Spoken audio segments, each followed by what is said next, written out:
اوپر ایک مہینہ آیا ہے جس میں ایک رات ہے جو 1000 مہینوں سے افضل ہے۔ جو شخص اس رات سے محروم رہ گیا تو گویا ساری خیر سے محروم رہ گیا، اس کی بھلائی سے محروم نہیں رہتا مگر وہ شخص جو حقیقتاً محروم ہی ہے۔ حقیقتاً اس کی محرومی میں کیا تأمل ہے جو اس قدر بڑی نعمت کو ہاتھ سے کھو دے۔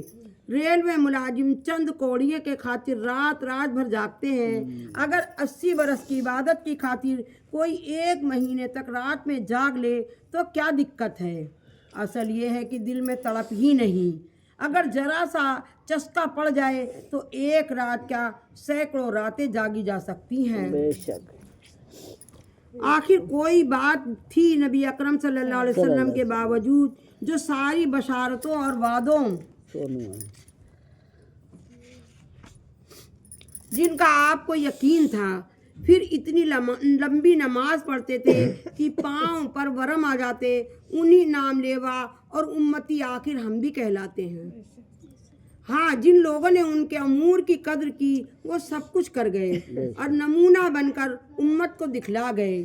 کہنے والوں کو یہ موقع بھی نہیں رہا کہ حضور صلی اللہ علیہ وسلم کی ہرس کون کر سکتا ہے؟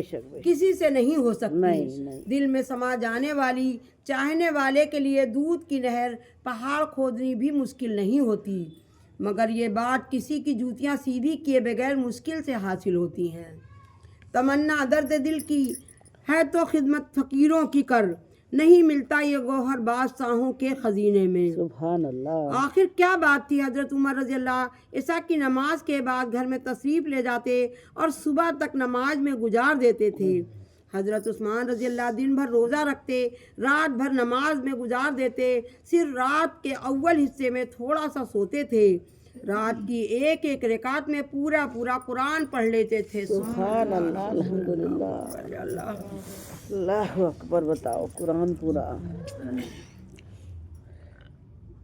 پڑھ لیتے تھے۔ صحیح الاحیاء میں ابو طالب رحمۃ اللہ مکی سے نقل کیا گیا ہے، 40 تابعین سے بطریق تواتر یہ بات ثابت ہے کہ وہ عشاء کی وجہ سے صبح کی نماز پڑھتے تھے۔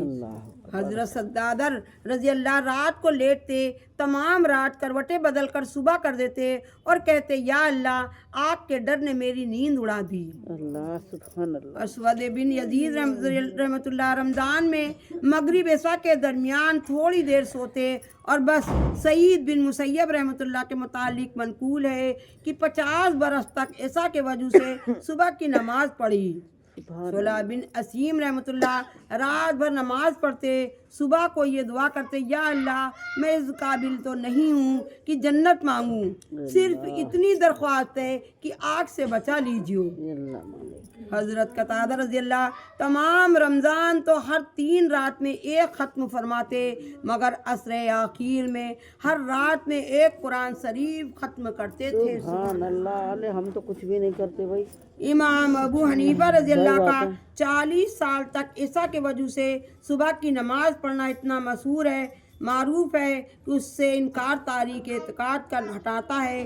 جب ان سے پوچھا گیا آپ کو یہ قوت کس طرح حاصل ہوئی تو انہوں نے فرمایا، میں نے اللہ کے ناموں کے طفیل ایک مخصوص طریق پر دعا کی تھی، صرف دوپہر کو تھوڑی دیر سوتے اور فرماتے، حدیث میں قیلولہ کا ارشاد ہے، گویا دوپہر کے سونے میں بھی اتباع سنت کا ارادہ ہوتا۔